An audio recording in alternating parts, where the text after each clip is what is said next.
Με τη μητρότητα έγινα πιο δυνατή, πιο πειθαρχημένη, έχω πιο πολλή αίσθηση του χρόνου πλέον. Έμαθα να μην τα παρατάω και να είμαι πιο δυνατή. Δεν μπορώ χωρίς το τρέξιμο. Είναι μέρος της ζωής μου, με κάνει δυνατή, με κάνει να νιώθω ελεύθερη. Βασικά όταν πηγαίνω προπόνηση, και ξεκινά πάντα συνήθως η μέρα μου με προπόνηση, νιώθω ότι μπορώ να αντιμετωπίσω κάθε τι που θα μου έρθει μετά, μέσα στη μέρα, με θετικότητα, με καθαρό μυαλό. Ναι, νιώθω ελεύθερη, δυνατή. Νιώθω δυνατή γυναίκα. Αν δεν πάω στο τρέξιμο είμαι άλλος άνθρωπος.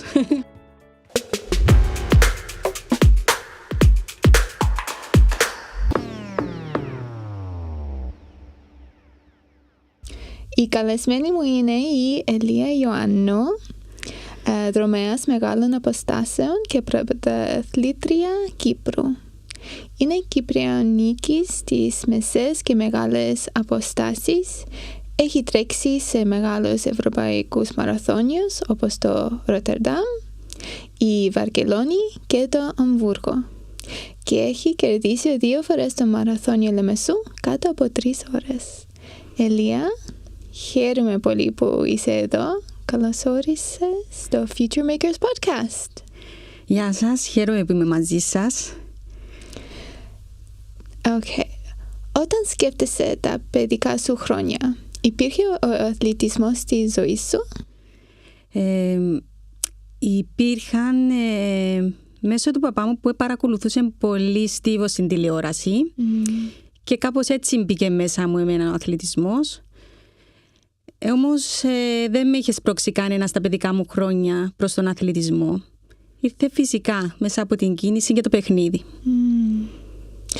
Πριν αρχίσεις να τρέξεις η ίδια, είχες κάποια πρότυπα ή άνθρωπος που θαυμάσεις τον αθλητισμό? Θαυμάζα γενικά τους αθλητές και αυτό που με συνέπαιρνε ήταν η δύναμη της προσπάθειας που έκαναν. Πώς μπήκε το τρέξιμο στη ζωή σου ως το δικό σου άθλημα? Βασικά το άθλημα ήρθε πολύ αθόρυβα και αθώα στη ζωή μου. Ξεκίνησα να περπατώ με την οικογένειά μου, με τη μάμα μου και τον παπά μου στο Γραμμικό Πάρκο. Και εγώ σιγά σιγά περπατούσα όταν ήμουν 12 χρονών. Και εγώ σιγά σιγά άρχισα να περπατώ πιο γρήγορα, σε σημείο που άρχισα να τρέχω και λέω αφού περπατώ γιατί να μην τρέχω. Μετά άρχισα να νιώθω ότι απολαμβάνω αυτό το πράγμα, το τρέξιμο. Και στα 17 μου μπήκα για πρώτη φορά σε γυμναστήριο. Στο γυμναστήριο έτρεχα πάνω στον δρόμο, το απολάμβανα, άλλαζα ταχύτητες, έτρεχα για ώρα, έπαιζα πάνω στον δρόμο μόνη μου για ώρα, μπορεί να τρέχα και 1 ώρα, ανάμιση μόνη μου. Και όλοι οι γυμναστές μου έλεγαν πρέπει να ασχοληθείς με τον αθλητισμό, το έχεις, είσαι πολύ καλή, ξέρω εγώ. Τους έλεγα εγώ μα είμαι πολύ μεγάλη, 17 χρονών τελείωσα, νομίζω γίνεται να είμαι αθλήτρια, έτσι πίστευα τότε, επειδή είχα εντελώς άγνοια από αθλητισμό, δεν ήξερα τίποτε από αθλητισμό. Και στα 23 μου είχα αλλάξει γυμναστήριο και βρέθηκε ένας άλλος γυμναστής, ο Γιώργος Κυπερούντας, που το χρωστώ σε εκείνον. Και μου είπε, Ελία, νομίζω ότι είσαι αθλήτρια, αλλά λίγο, πρέπει να ξεκινήσεις. Και του λέω, αφού το λες και εσύ και μου το είχαν πει κι άλλοι, βγάλουμε μου πρόγραμμα και ξεκινήσουμε. Να δούμε πού μπορεί να βγει αυτό το πράγμα. Και άρχισε και δίνε μου πρόγραμμα, πήγαινα στο ΓΑΣΥΠΗ. Μόνη μου, ξεκίνησα μόνη μου τις προπονήσεις στο ΓΑΣΥΠΗ και μάλιστα εκείνον τον καιρό είχα πρώτο ξεκινήσει και την επαγγελματική μου καριέρα, στο πούμε εισαγωγικά, στο επαγγελματικό make-up που δούλευα σε σειρές τηλεοπτικές. Και δούλευα πάρα πολλές ώρες. Δούλευα από η ώρα 8.30 ως η ώρα 8.30 νύχτα, μπορεί και 9.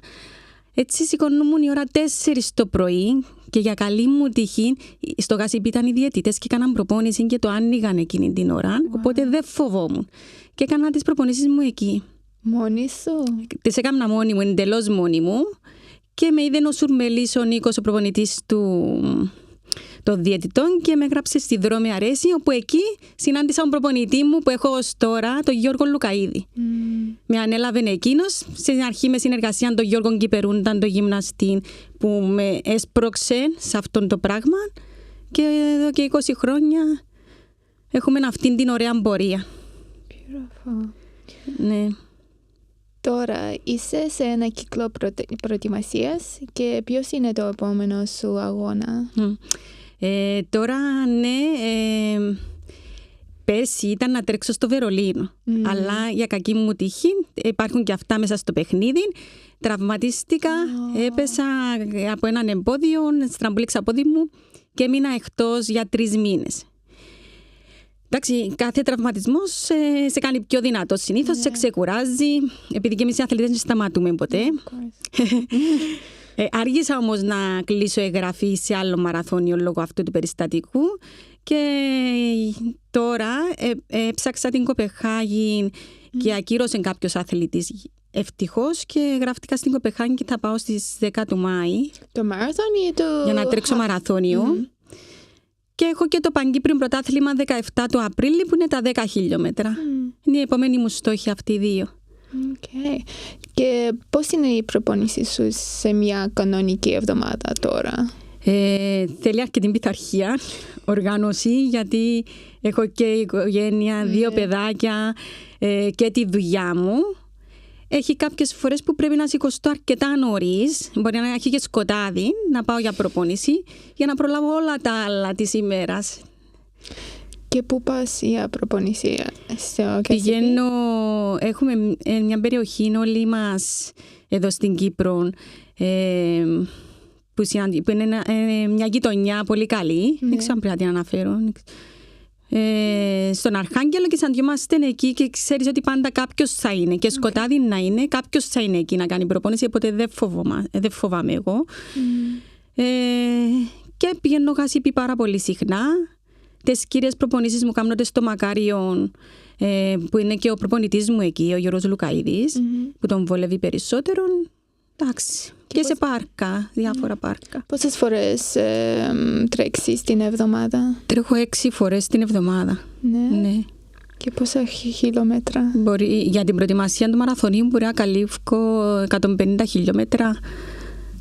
Ναι, την εβδομάδα. Και πας γυμναστήριο και κάνω και 2 φορές ενδυνάμωση την εβδομάδα. Όχι περισσότερο, δεν θέλει ο μαραθωνοδρόμος ή ο αθλητής μεσαίων μεγάλων αποστάσεων, δεν θέλει πολύ ενδυνάμωση. Ναι. Και πόσο χρόνο είναι τα παιδιά σου τώρα? Ο Γιάννης είναι 13, η Μαρία είναι 9,5. Πώς φροντίζεις το σώμα σου για να μπορείς να συνεχίσεις να τρέχεις?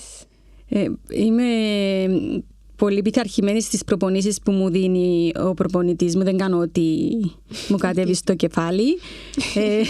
Πώς εμένα.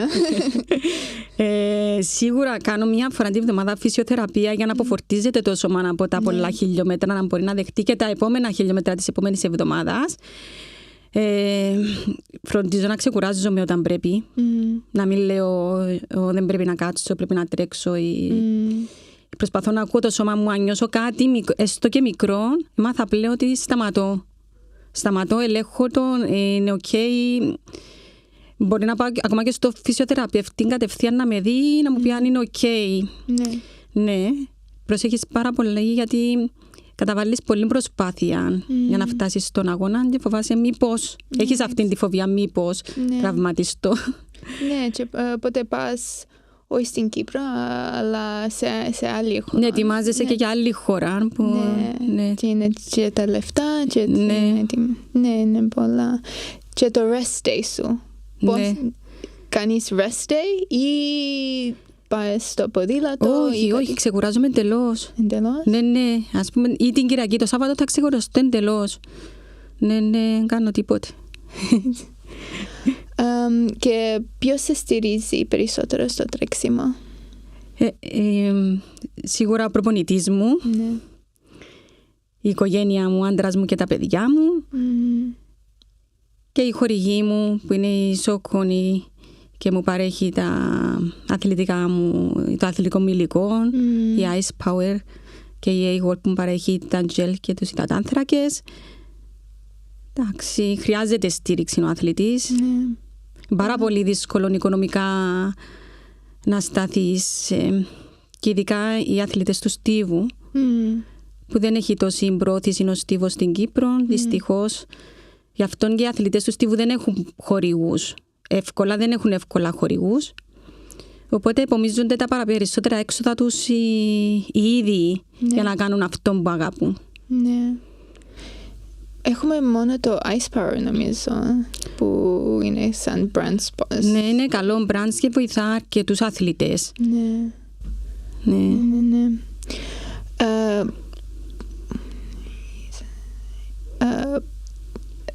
Πώς συνδέονται για σένα η μητρότητα και το τρέξιμο?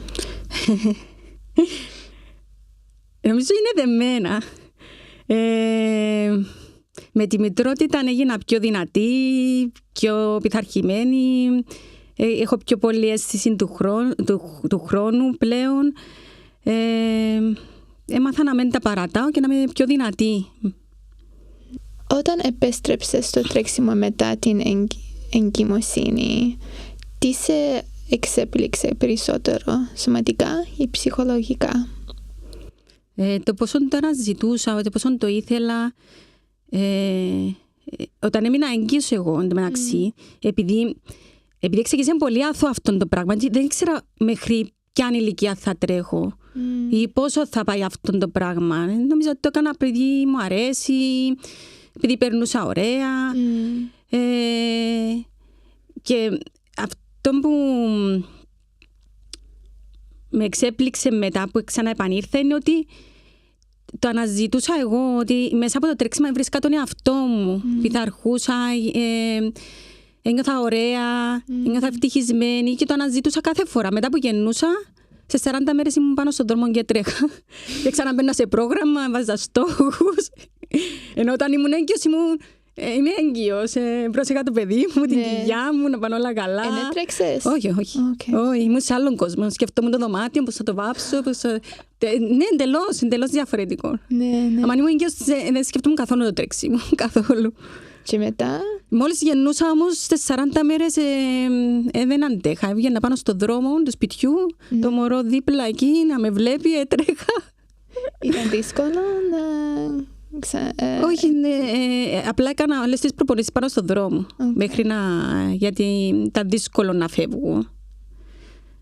Ναι, η αλήθεια ήμουν μάμα που ήθελα να ήμουν κοντά του.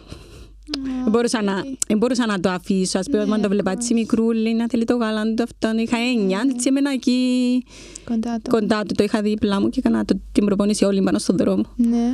Και με το δεύτερο σου παιδί ήταν λίγο πιο εύκολο? Και το ίδιο. Ναι, με τον ίδιο τρόπο, απλά επέστρεψα πιο δυνατή. Από το 16 που γέννησα τη Μαρία και μετά κορυφώθηκα στον αθλητισμό.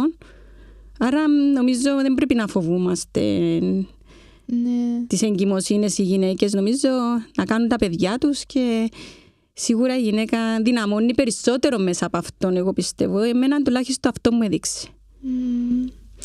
Έτρεξες το μαραθώνιο πριν τα παιδιά ή μετά? Έτρεξα το πρώτο μου χαφ μόλις γέννησα το Γιάννη και τον πρώτο μου μισό μαραθώνιο και τον πρώτο μου μαραθώνιο μόλις γέννησα τη Μαρία. Ναι, στις 8 μήνες έτρεξα μαραθώνιο. Ναι. Okay. Πώς θα περιέγραφες στον κόσμο του τρεξίματος στην Κύπρο? Από το 16 και μετά που γέννησα τη Μαρία, αναπτύχθηκε ραγδαία. Ξαφνικά είδα πάρα πολύ κόσμο να τρέχει στους δρόμους, ομάδες, βλέπω νεαρό κόσμο να γίνονται παρέες, να τρέχουν μαζί, να βγαίνουν στα πάρκα. Ζέστανε ο κόσμος αυτός, το δρομικό κίνημα αναπτύχθηκε. Απλά θέλει εξέλιξη ακόμα, θέλουμε ακόμα. Δεν είναι όπως άλλες χώρες. Ακόμα θέλουμε, δηλαδή, αν πάει σε ένα μαραθώνιο να τρέξει στο εξωτερικό, ο κόσμος είναι χιλιάδες έξω να σε υποστηρίξουν, να σου φωνάξουν. Ενώ στην Κύπρο, ας πούμε, αν τρέξω ένα μαραθώνιο, σε όλη τη διαδρομή είμαι μόνη μου, δεν έχω κάποιον να φωνάξει. Τι είδος στήριξη έχουν οι δρομείς εδώ? Είπαμε έχουμε το Ice Power, αλλά έχουμε και άλλα. Γενικώς, για να έχεις εισόδημα στην Κύπρο, πρέπει να έχεις εθνικές επιδόσεις για να σου δίνουν έναν εισόδημα στην Κύπρο. Είναι πάρα πολύ δύσκολο να κάνεις αθλητισμό στην Κύπρο. Εγώ προσωπικά πάντα έκανα το γιατί το αγαπώ περισσότερο. Εντάξει, όσον αφορά το σύλλογο μου, διά μου ένα μικρό οικονομικό φιλοδόρημα και πιάνω και το πριμ της ΚΟΕΑΣ που δίνει. Εγώ είμαι Παγκυπριονίκης και δίνει ένα πριμ στους Παγκυπριονίκες. Αλλά το μεγάλο οικονομικό βάρος το επομίζεται η οικογένειά μου. Εντάξει, δύσκολο στην Κύπρο. Εντάξει, έχω τους χορηγούς μου ευτυχώς, τη Σόκονη, την Ice Power και την Eagle. Εντάξει, θα ήθελα να υπάρχουν χορηγοί που να χορηγούν τους αθλητές πιο απλόχερα και θα μπορούσαν να χορηγούν και τις γυναίκες μητέρες αθλήτριες ώστε να προωθήσουμε και αυτόν το πρότυπο στις νεαρές κοπέλες που θέλουν να μπουν και αυτές στον αθλητισμό. Είναι βασικό. Τούτο. Νιώθεις ότι οι γυναίκες στην Κύπρο μπορούν να τρέχουν οποιαδήποτε ώρα, ακόμα και στο σκοτάδι, χωρίς φόβο? Όχι, η ασφάλεια είναι ένα θέμα στην Κύπρο. Εγώ πάντα επιλέγω τόπους και ώρες που δεν φοβάμαι, που γνωρίζω, και αν πάω αρκετά πρωί που είναι σκοτάδι, σίγουρα θα μιλήσω με άλλους συναθλητές μου, θα πάνε και εκείνοι για να πάω μαζί τους. Ποτέ δεν θα πάω μόνη μου. Είτε βράδυ πάω αρκετά, είτε νωρίς. Η ασφάλεια δεν είναι τόσο. Είχαμε κάτι στην Λεμεσό, νομίζω 2-3 μήνες πριν, που κάποιες κοπέλες έτρεξαν στο δρόμο και κάτι έγινε. Δεν έτυχε να το ακούσω, η αλήθεια. Ναι, δεν ήταν τόσο. Ήταν 7-8 το βράδυ.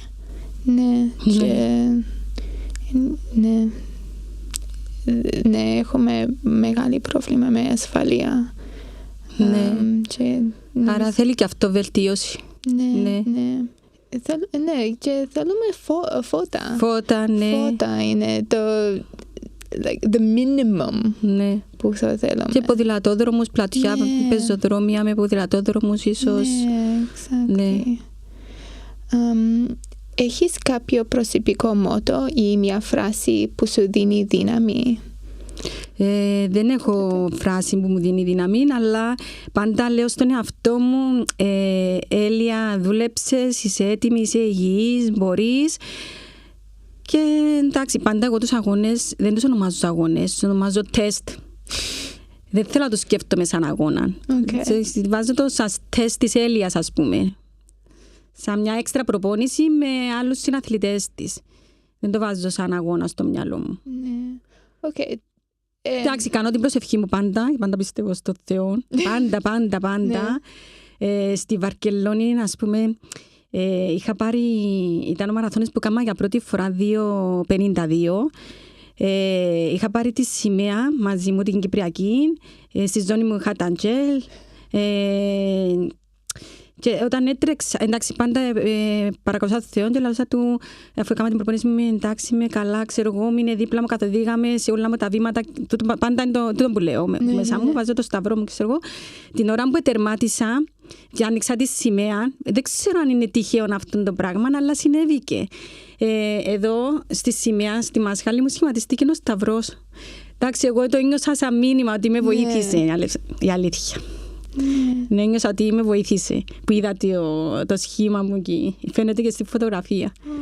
Εντάξει, πιστεύω πολύ στο Θεό. Δεν είναι μόνο οι προπονήσεις, είναι και να πιστεύεις και κάπου, ας πούμε. Ναι. Και τώρα στο Λεμεσό νίκησες το Λεμεσό Μαραθών. Ναι. Πώς ήταν? Ήταν ένας πολύ ωραίος αγώνας. Ήταν μοναχικός, αλλά απόλαυσα το. Για μένα ήταν σε ένα long run, η αλήθεια. Long run και νίκησα. Να σου πω γιατί. 2:51. Γιατί ήμουν μόνη μου με το ποδήλατο συνέχεια. Γι' αυτό το είπα σαν long run. Δεν είχα ανταγωνισμό να νιώσω πίεση πίσω μου. Νιώθω ότι έτρεχα μόνη μου στη Λεμεσό. Η αλήθεια την ώρα που έμπαινα στο μόλο για να τερματίσω, δεν ήξερα καν ότι θα έκανα ρεκόρ. Δεν ήξερα καν ότι θα έκανα ρεκόρ εκείνη την ώρα. Και επειδή πάντα είναι μακρύς εκείνος ο διάδρομος, μερικές φορές με αγχώνει κιόλας εκείνος ο διάδρομος, γιατί είναι τόσο μακριά και βλέπεις το τέρμα και νομίζεις ότι είσαι κοντά, ενώ δεν είσαι κοντά. Και επειδή πάντα παθαίνω αυτό το πράγμα, να τρέχω, άμα βλέπω το τέρμα να τρέχω να φτάσω στο τέρμα, αυτή τη φορά είχα πει μην τρέχεις, Έλια, δεν χρειάζεται να τρέξεις πιο γρήγορα από εκείνο που έτρεχες πριν, γιατί τόσο άλλος είναι πολύ μακριά το τέρμα. Και άκουσα τον Μάκη, τον Κουνίδη, που φωνάζει από το μικρόφωνο, η Έλια Ιωάννου κάνει ρεκόρ και αναπτύξα εκεί να κερδίσω εκείνον το ρεκόρ που έλεγε ο Μάκης. Ναι. Και το ρεκόρ σου τώρα είναι... Είναι 2.48. Ναι. 2.51-48. Ναι, 2.51-48. Και στο Βαρκελόνη έκανες 2.52. Ναι. Και πώς ήταν οι δρόμοι στο Βαρκελόνη? Στη Βαρκελόνη θυμούμαι ότι ήταν μία μεγάλη στροφή. Έτσι τη θυμάμαι εγώ. Ναι, ήταν μία μεγάλη στροφή. Και Λεμεσό ήταν λίγο καλύτερα. Λεμεσό ήταν μια ευθεία από τη μια πλευρά και μια ευθεία. Ήξερα ότι στα 21 ήταν να φτάσω στο μόλο και μετά από τα 21 τα πάω πάνω στην Αμαθούντα και επιστροφή. Ναι. Και πάντα περιμένω αυτό να φτάσω στα 21 στο μόλο, γιατί από εκεί αρχίζω και βλέπω κόσμο. Και μ' αρέσει αυτό. Μ' αρέσει να έχω επαφή με τον κόσμο. Μ' αρέσει να μου φωνάζουν. Πάρα πολύ μ' αρέσει. Ναι. Και να φωνάζω κι εγώ. Φωνάζω κι εγώ στον κόσμο. Σαν να είμαι κι αλλού. Να αποτερματίζω πάντα χωρίς να το θέλω. Απώνομαι και κάνω και τα χέρια μου έτσι εγώ. Σαν να και είμαι σε άλλον κόσμο εκείνη την ώρα. Ναι, όταν τρέχω νιώθω τόσο χαρούμενη. Νιώθω σαν παιδάκι. Η αλήθεια νιώθω παιδάκι. Βγαίνει ο παιδικός μου αυτός προς τα έξω. It's beautiful. Ναι. Υπάρχει ένας αγώνας όνειρο που θα ήθελες πολύ να τρέξεις κάποια μέρα? Έκανες το Βαρκελόνη, έκανες το Ρότερνταμ. Τι άλλο θέλεις να κάνεις? Να κάνω την Κοπεχάγη τώρα. Θέλω πολύ να πάω Λονδίνο. Ναι, θέλω πολύ. Θα έχει το Λονδίνο τώρα, αλλά πρέπει να... την άλλη εβδομάδα. Το Λονδίνο, ναι, πρέπει να κληρωθείς. Δεν ξέρω ποιες είναι οι διαδικασίες για να μπεις στο Λονδίνο. Ή πρέπει τώρα που να τελειώσει το Λονδίνο να προσπαθήσω να γραφτώ. Ξέρω τις διαδικασίες. Νομίζω το Λονδίνο είναι πολύ πιο δύσκολο να... Το Μπερλίν είναι πιο δύσκολο? Το Βερολίνο? Ναι, το Λονδίνο. Το Βερολίνο φοβάμαι να τρέξω τώρα πλέον, επειδή έγινε εκείνη η φάση με τον τραυματισμό. Και επίσης και όλη η προετοιμασία είναι καλοκαίρι. Και ναι, είναι καλοκαίρι και στην Κύπρο είναι πολύ δύσκολο να κάνεις την προπόνηση σου για Βερολίνο. Στο Αύγουστο, είναι Ιούλιο, στο Αύγουστο. Οπότε σαν να και βγήκε από το μυαλό μου. Αλλά από την άλλη θέλω να κάνω και τους major σε κάποια φάση. Αλλά και εκείνο θέλει οικονομική στήριξη. Πρέπει να βρεις χορηγούς για να κάνεις τους major. Ποια major? Το New York, το Βερολίνο, Λονδίνο, Νέα Υόρκη, Βοστόνη, Τόκιο. Είναι ακριβή προορισμοί. Το Τόκιο, ναι. Έχουμε και Αυστραλία τώρα. Μπήκε μέσα. Ναι, νομίζω. Ναι, δεν ξέρω. Είναι ωραίο να το κάνεις εκείνο και να το έχεις και εκείνο ευθύμιο. Ναι. Απλά ακόμη δεν έτυχε να κάνω ένα major για να πω θα τους κάνω όλους. Ήταν να κάνω να το φέρω. Το πρώτο σου. Βασικά, αν κάνεις ένα, μετά πρέπει να τους κάνεις όλους. Ναι, of course. Ναι. Βλέπεις τον εαυτό σου ως πρότυπο ή μέντορα για νέα κορίτσια που θέλουν να τρέξουν? Τι μήνυμα θα ήθελες να τους δώσεις? Πιστεύω πως είμαι πρότυπο, γιατί ήδη έχω επηρεάσει άτομα να ξεκινήσουν το τρέξιμο. Εγώ αυτό που ήθελα να τους δώσω το μήνυμα, να τολμήσουν. Να τολμήσουν, ότι δεν έχει σημασία αν ηλικία, σε όποια ηλικία κι αν είναι, να τολμήσουν να κάνουν αυτό όνειρο τους πραγματικότητα. Εγώ πιστεύω ότι τα όνειρα μας δεν πρέπει να τα προδίδουμε ποτέ. Ότι πρέπει να είμαστε focus στο όνειρο μας και να το εκπληρώνουμε. Beautiful. Και τέλος, τι σημαίνει για σένα το τρέξιμο. Από ό,τι κατάλαβα, μετά από 20 χρόνια είναι μέρος της ζωής μου, ειδικά μετά τον τραυματισμό. Κάθε φορά που επιστρέψα από εγκυμοσύνες και μετά από τον τραυματισμό, κάθε φορά που επιστρέφω από κάτι που με αφήνει πίσω από το τρέξιμο, αντιλαμβάνομαι ότι δεν μπορώ χωρίς το τρέξιμο. Είναι μέρος της ζωής μου, με κάνει δυνατή, με κάνει να νιώθω ελεύθερη. Βασικά όταν πηγαίνω προπόνηση, και ξεκινά πάντα συνήθως η μέρα μου με προπόνηση, νιώθω ότι μπορώ να αντιμετωπίσω κάθε τι που θα μου έρθει μετά, μέσα στη μέρα, με θετικότητα, με καθαρό μυαλό. Ναι, νιώθω ελεύθερη, δυνατή. Νιώθω δυνατή γυναίκα. Αν δεν πάω στο τρέξιμο είμαι άλλος άνθρωπος. Με δεις. Ναι. Και πότε είχες το τραυματισμό, πώς ένιωθες, πώς ήταν? Χάσα τη γη πάνω κάτω από τα πόδια μου. Ήταν το χειρότερο καλοκαίρι μου. Στο καλοκαίρι? Ήταν το χειρότερο καλοκαίρι μου. Το χειρότερο καλοκαίρι μου. Δηλαδή, επειδή δεν ήξερα, είχα και την ανησυχία ότι μπορεί να μην επιστρέψω και ποτέ. Ενώ πήγαινα στο φυσιοθεραπευτή και ακόμα δεν είχε φτιάξει. Δοκιμάζαμε το πόδι και ακόμα δεν είχε βελτιωθεί. Επειδή είχε ράγισει ο αχίλλειος, πήρε μου πάρα πολύ καιρό. Ήταν μέχρι την αρχή του Σεπτέμβρη που... Πόσες μήνες? 3 μήνες. Ναι. Έπεσα πάρα πολύ ψυχολογικά. Ναι. Γι' αυτό μετά επέστρεψα ακόμα πιο δυνατή. Είναι αυτό που λέμε ότι μερικές φορές ο τραυματισμός μπορεί να είναι και για καλό. Γιατί εγώ 20 χρόνια δεν σταμάτησα ποτέ να κάνω προπονήση. Και ήταν η πρώτη φορά που έκατσες. Ναι, η αλήθεια είναι ευτυχώς δεν έχω εύκολα, δεν τραυματίζομαι εύκολα. Και αυτός ήταν ένας τραυματισμός δυνατός. Και ήταν που ατυχία. Ενώ που ατυχήμα. Ναι. 3 μήνες και δεν έκανες τίποτα? Μετά ξεκίνησα σιγά σιγά ποδήλατο λίγο, ενδυνάμωση. Ναι. Ώσπου να φτιάξει εντελώς το πόδι. Ναι. Και πώς ήταν η πρώτη σου φορά μετά? Ναι, που έβγες στον δρόμο. Μετά σκεφτήκα ότι όποιος είναι καλά μπορεί να αθλείται, μπορεί να πετύχει τα πάντα. Φτάνει να είναι καλά το σώμα του. Όταν επέστρεψα νιώθα χαρούμενη, γιατί μπορούσα να κατακτήσω ξανά την Έλια, ας πούμε, να την ξεπεράσω. Ξεπεράσω τον εαυτό. Ναι. Και η πρώτη σου αγώνα μετά από το τραυματισμό? Ήταν το ΑΜΕΓΑ. Εντάξει, πήγαμε καλά για πρώτον αγώνα. Εντάξει, πιάσα την πρώτη θέση, οπότε ένιωσα... Για το ego ήταν πολύ καλό. Έδωσε μου ξανά τη χαρά, τη θετικότητα, συνέχισε, πάμε Ελία μου, ξέρω εγώ, τι ωραία, πήγαινε ο πρώτος αγώνας, όπως τα θέλαμε. Μετά ήταν το Ράτισον, πάλι πήγαμε πολύ καλύτερα από ό,τι περιμέναμε. Σκεφτούμαστε να κάνουμε έναν 24 half, έκαναμε έναν 23 και ήμουν πολύ χαρούμενη. Έκανες το half? Ναι, του Ράτισον. Νόμιζα θα πας για το full marathon. Όχι, full αμέσως. Σιγά. Ναι, γιατί είχαμε και το πάω κατευθείαν Σεπτέμβρη-Οκτώβρη μαραθώνιο, γιατί έχω το Παγκύπριο Πρωτάθλημα half. Δεν θέλω να κουράσω τον εαυτό μου. Το half είναι που πότε? Είναι Γενάρη-Φεβράρι.